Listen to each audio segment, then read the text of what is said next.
There is a statue lying broken in the sand on the west bank of the Nile that weighs 1,000 tons. One single block of granite, cut from a quarry, 170 miles away, dragged across Egypt, more than 3,000 years ago, and stood upright without a single crane, engine, or wheel that history says existed. For 2 centuries, engineers looked at that statue and admitted they had no idea how it got there. Some of them said it was impossible, and that impossibility is exactly why the ancient astronaut theories exist, why people say Egypt was built by a lost civilization, why millions believe humans simply could not have done this. But here's the thing. We now know how they did it. Not a guess, not a theory sketched on a napkin. Archaeologists found the machine. Pieces of it are carved into a cliff face in the eastern desert. The operating manual for it is painted on the wall of a tomb 300 kilometers north. And the physics behind it was tested in a laboratory in Amsterdam, published in one of the most rigorous physics journals on Earth, and confirmed. The machine works. It moves impossible weight with human muscle, and it does it using 2 ingredients so simple that scholars stared directly at the evidence for over 100 years and refused to believe what they were seeing. One of those ingredients is wood. The other is water. That sounds like a letdown. It isn't. Because when you see how the Egyptians combine them, you realize you're not looking at primitive people dragging rocks. You're looking at an engineered transport system, standardized across an entire kingdom, refined over 1,000 years, capable of moving loads that modern trucking companies would need special permits and multi-axle crawlers to handle. And the deeper archaeologists dig into this system, the stranger the story gets. Because the evidence shows the Egyptians solved a problem in friction physics that Western science didn't formally solve until 2014. They knew something about the desert itself that we forgot for 3,000 years. In this investigation, we're going to decode the machine piece by piece. A painting that was dismissed as religious nonsense until physicists proved it was a technical diagram. A ramp cut into a quarry that rewrites what we thought Egyptians were capable of in the age of the pyramids. And a 4,500-year-old logbook written by a man who actually ran these transport crews that survived by pure accident in a cave by the Red Sea. By the end, you'll understand exactly how 1,000 tons of stone crossed a desert. And you'll also understand why one detail in this system still doesn't have an answer. Let's start with the painting, because the painting is where the whole mystery cracked open. Around 1900 BC, a powerful provincial governor named Djehutihotep ruled a region of Middle Egypt. When he died, he was buried in a tomb cut into the cliffs at Deir el-Bersha, about 320 kilometers south of modern Cairo. And on the wall of that tomb, his artists painted something extraordinary. Not gods, not the afterlife. A work scene. A colossal statue of Djehutihotep himself, nearly 7 meters tall, carved from a single block of stone, estimated at 58 tons. Lashed upright onto a massive wooden sledge. And pulling that sledge, 172 men, arranged in 4 neat rows of 43, hauling on ropes. The scene is painted with the precision of an engineering document. You can see the rope teams, you can see overseers keeping rhythm, you can see men carrying water jars, and a wooden beam alongside the procession. Every figure has a job.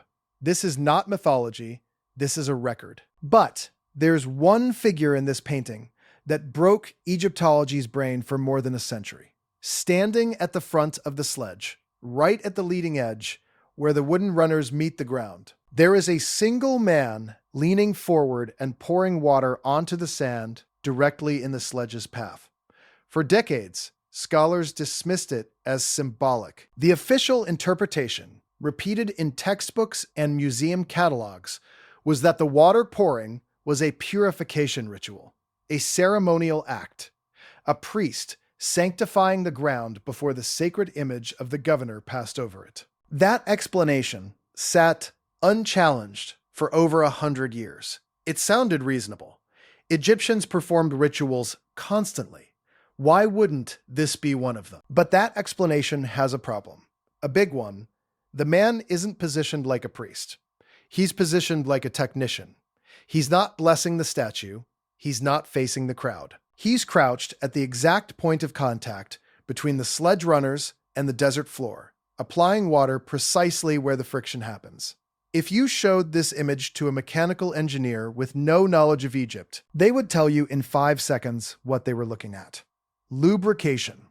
And in 2014, a team of physicists finally decided to take the painting literally. Professor Daniel Bohn at the University of Amsterdam led a study that would end up published in Physical Review Letters, the same journal that publishes breakthroughs in quantum mechanics. His team built laboratory sledges, loaded them with weight, and dragged them across trays of sand. Dry sand first, and on dry sand, they found exactly what you'd expect. The sledge plows. Sand piles up in a wave in front of the runners, and the pulling force required climbs brutally. Dragging 58 tons across dry desert this way would be a nightmare. Then they added water. And here's where it gets strange. A small amount of water, just a few percent by volume, completely transformed the sand. Microscopic bridges of water formed between the grains, binding them together. The same physics that lets you build a sand castle with damp sand, but not dry sand. The surface became stiff, nearly twice as stiff. The sledge stopped plowing and started gliding. The friction dropped by as much as half, which means the number of men needed to pull the load dropped by half, too. And the amount of water mattered enormously. Too little, and the sand stays soft and piles up. Too much, and it turns to mud, and the runners sink. There is a narrow optimal window, and hitting that window turns an impossible haul into a manageable one. Which is exactly why the Egyptians put a dedicated man at the front of the sledge, doing nothing but dosing water onto the path. He wasn't performing a ritual. He was operating the single most important control surface in the entire system. He was the difference between 350 men and 172. Read that painting again with new eyes. 172 men, 4 ropes, 58 tons, 1 waterman. The Egyptians didn't just discover this trick. They calibrated it. They knew their crew sizes so precisely that they painted the exact head count on a tomb wall. They weren't guessing, they were recording. Do the math on what that painting is actually claiming, because the numbers hold up. On properly wetted sand, friction studies suggest each hauler can contribute enough sustained pulling force to account for roughly a third of a ton of load. 172 men, 58 tons. It works out almost exactly. On dry sand, that same crew would stall. The painting isn't decoration. It's a solved equation displayed on a tomb wall like a certificate of achievement. Djehutihotep wanted eternity to know his people moved that stone, and he wanted the record to be accurate. And here's the detail that should genuinely unsettle you. The formal physics of sliding friction on wet granular material was not published in Western science until 2014.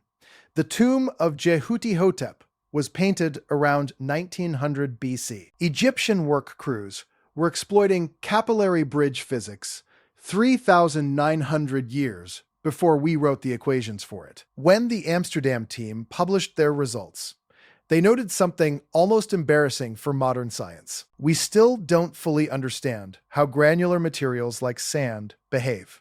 It remains an open field of physics research today. The Egyptians didn't need the theory. They had the desert as their laboratory, thousands of hauls as their data set, and generations of foremen passing down the exact feel of correctly dampened sand. That's not luck. That's empirical science, refined over centuries, by people we've been calling primitive. But a wet sand trick and a wooden sledge gets you across flat desert. It does not get a multi-hundred-ton block out of a quarry. Quarries are pits. Quarries have slopes. And the slope is where every reconstruction of Egyptian transport used to fall apart. Because hauling colossal stone uphill multiplies the force required to a level that seemed beyond human teams. Skeptics hammered this point for decades, and honestly, they were right to. The sledge alone doesn't explain it. Then, in 2018, archaeologists found the second piece of the machine. And this one wasn't a painting. It was the hardware itself, still bolted into the earth. It had been sitting under the sand for 4,500 years at a site Egyptologists had technically known about since the 1800s. Generations of researchers had walked over it. Nobody dug in the right place. And when the excavators finally cleared the debris and saw what was cut into the quarry floor, they realized they were looking at something no textbook had ever described, something that forced them to push back the timeline of Egyptian engineering by a full millennium. At a place called Hatnub, an ancient quarry in the eastern desert where the Egyptians cut their prized golden translucent stone, a joint mission from the French Institute in Cairo and the University of Liverpool, led by Yannis Gordon and Roland Emmarch, uncovered a construction unlike anything documented in Egypt before. A ramp, carved out of the quarry floor, climbing out of the pit at a slope of roughly 20%. That gradient is brutally steep. Modern highway engineers get nervous at 6%. No one believed Egyptians hauled megalithic stone up 20% grades. But the ramp wasn't just a ramp. Flanking the central slope on both sides, the team found 2 staircases, and cut into those staircases rows of deep post holes, spaced at regular intervals, where thick wooden posts once stood anchored in the rock. Stop and picture what that means. The sledge sits on the central ramp with the stone lashed to it. Ropes run from the sledge up and around those wooden posts, then back down to teams of workers standing on the staircases on either side. The posts function as anchor points that redirect the force. Instead of every man dragging dead weight uphill against gravity, teams could pull downward and from stable footing on the stairs, with the ropes turning around the posts, and the whole system working together to walk the sledge up the slope. It converts an impossible uphill drag into a controlled, mechanically assisted lift. Some of the archaeologists described the setup's effect plainly. It multiplied what human force could do. That is a machine. Rope, timber, cut stone, and geometry, assembled into a force redirection system. And the inscriptions carved around the site allowed the team to date it precisely. The ramp was in use during the reign of Khufu, the pharaoh of the Great Pyramid, which means this technology existed at the exact moment in history when the largest stone construction project on the planet was underway, 4,500 years ago. At least 1,000 years before anyone thought Egyptians had systems like this. And there was more carved into that quarry than post holes. The cliff faces around the ramp are covered in over 100 inscriptions and markings left by the work gangs themselves. Records of expeditions, names of officials, crews signing their work the way construction teams still do today. These weren't anonymous masses of forced labor. They were organized, named, professional teams, proud enough of what they did to write themselves into the rock.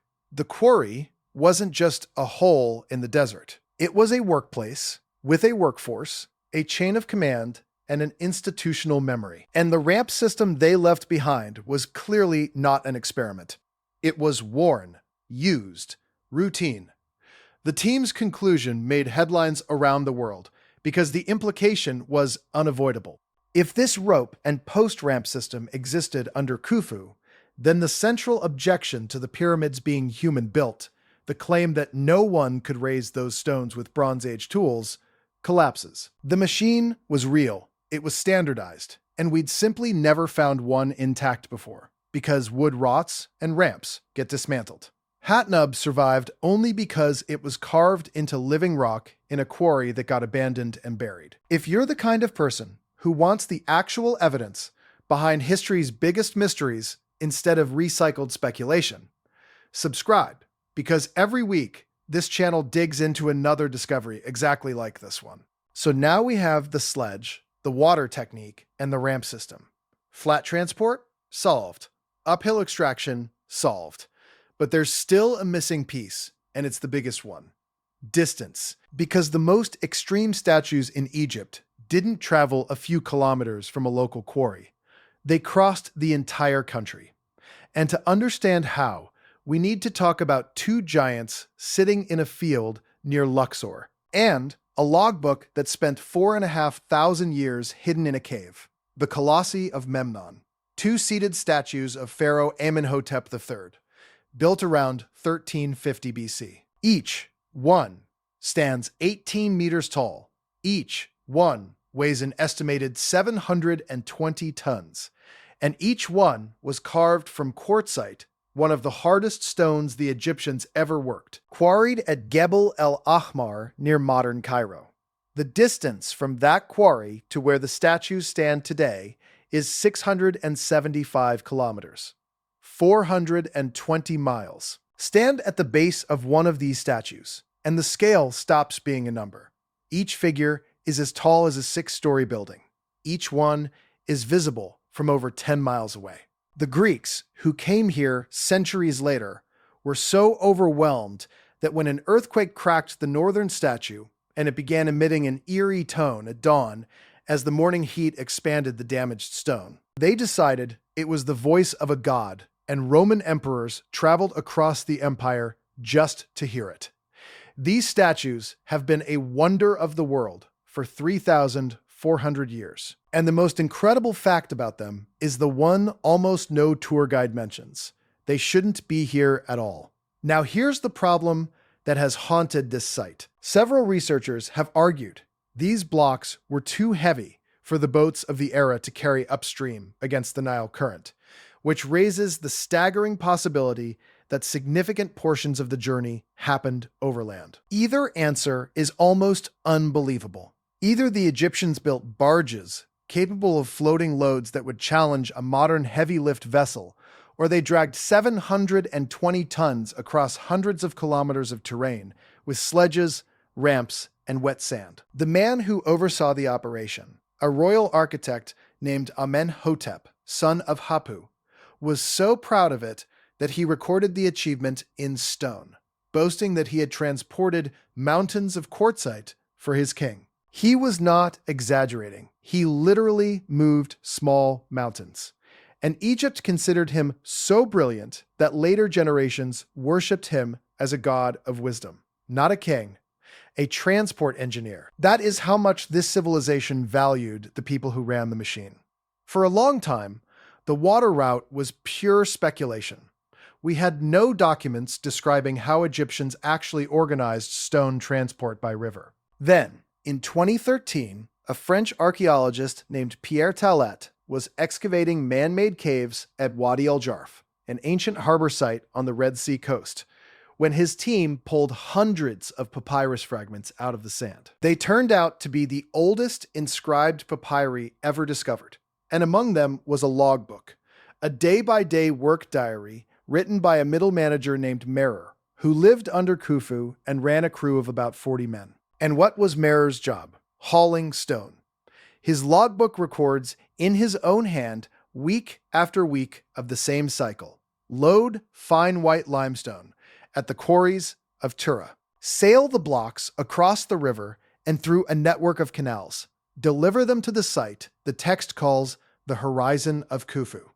The Great Pyramid, while it was being built, Merer describes the canal system, the artificial basins the Egyptians dug to bring boats practically to the foot of the construction site, the logistics of feeding and rotating crews. He names his supervisor, a high official who happens to be Khufu's own half-brother, the vizier overseeing the entire pyramid project. He records the crew collecting their rations. He records rest days. It reads like a shipping company's dispatch records, because that's what it is. Not similar to an industrial logistics operation, not inspired by one. The same thing. Think about what had to align for us to have this document. Merer's crew finished a work rotation at a remote Red Sea harbor, and, for reasons we'll never know, their paperwork got sealed inside a storage cave instead of destroyed. The desert climate preserved the papyrus. 4,500 3,000 years passed. And then an excavation team happened to open that exact cave. Every other logbook, from every other crew, from every stone hall across 3,000 years of Egyptian history, is gone, rotted, burned, recycled, lost. We are reconstructing the largest transport operation of the ancient world from a single surviving binder that fell behind the filing cabinet of history. And even that single binder is enough to prove the system existed. Put the three pieces together now and look at the whole machine. Purpose-built harbors and canal networks moving stone by water wherever water could reach. Ramp systems with rope and post-force multiplication pulling stone out of quarries and up gradients. And sledge crews with calibrated water teams gliding stone across land at half the expected friction. This is an integrated national transport infrastructure, operating at industrial scale in the Bronze Age. The pyramid blocks, the obelisks, the colossi. One system moved them all. Which brings us back to where we started. The 1,000-ton statue. It lies today in the ruins of the Ramesseum, the memorial temple of Ramesses the Great, on the West Bank at Luxor. When it stood, it was among the largest statues ever erected in Egypt. A seated figure of the pharaoh carved from a single block of granite weighing roughly 1,000 tons, quarried at Aswan and transported about 270 kilometers north to Thebes. Its shattered torso inspired one of the most famous poems in the English language, the one about the King of Kings whose works have crumbled into sand.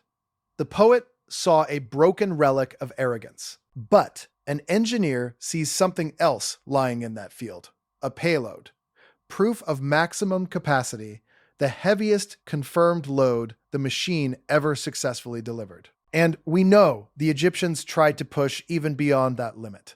In the granite quarries of Aswan, still attached to the bedrock, lies the unfinished obelisk. Had it been completed, it would have stood over 40 meters tall and weighed close to 1,200 tons, the largest single stone ever attempted in Egypt. The workers carved it, shaped it, and were preparing to free it when cracks appeared in the granite.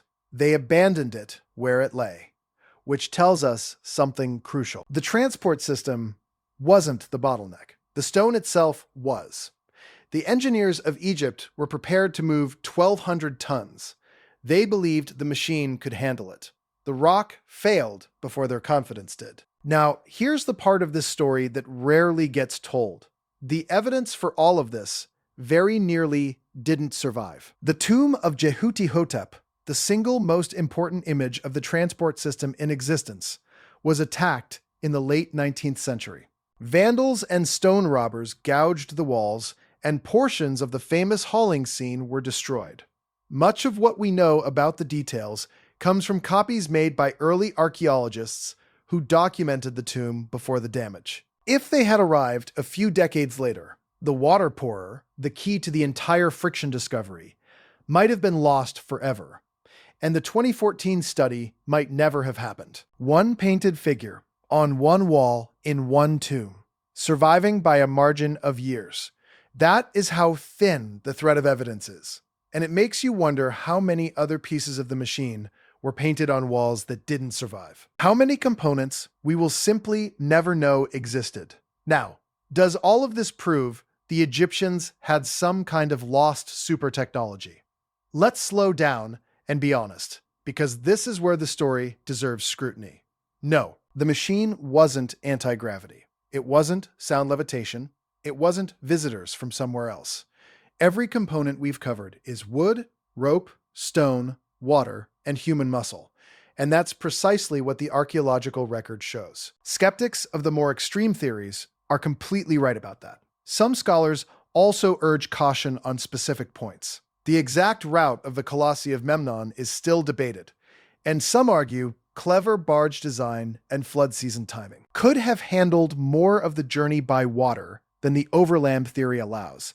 The Hatnub ramp was found in a quarry, and critics correctly note we can't be certain the identical system was used at Giza itself. Those are fair objections, and any honest investigation has to include them. But here's why the grounded version of this story is stranger than the fantasy version. The fantasy version says someone handed the Egyptians advanced tools. The real version says a Bronze Age civilization working with the simplest materials on Earth understood granular friction physics, force redirection, hydraulic logistics, and workforce optimization well enough to routinely move loads we would struggle to move today without heavy machinery.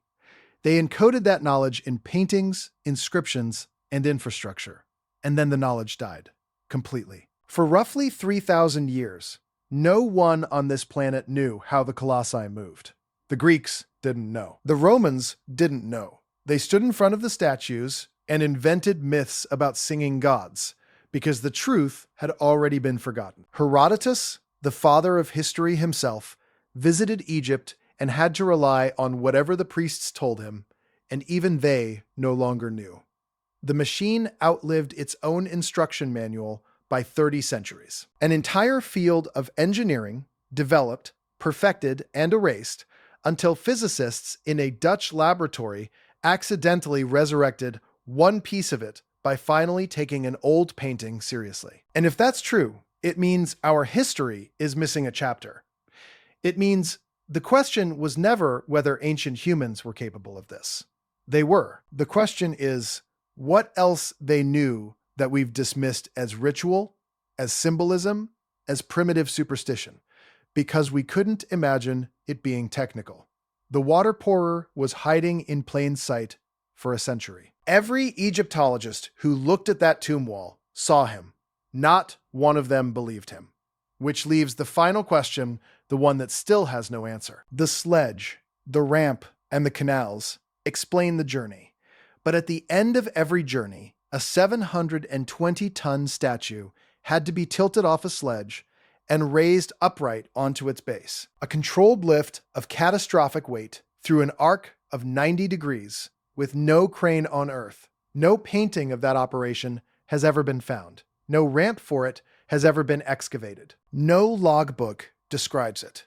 The last component of the machine, the one that finished the job, is still completely missing. The Colossi are still sitting in that field at Luxor, staring east at the sunrise, exactly where the machine left them 3,400 years ago. The broken giant still lies in the Ramesseum. The unfinished obelisk is still attached to its bedrock at Aswan, waiting for a crew that never came back. The evidence is all still there. We've only decoded part of it. If you want to see what else history buried, watch the next investigation on screen right now.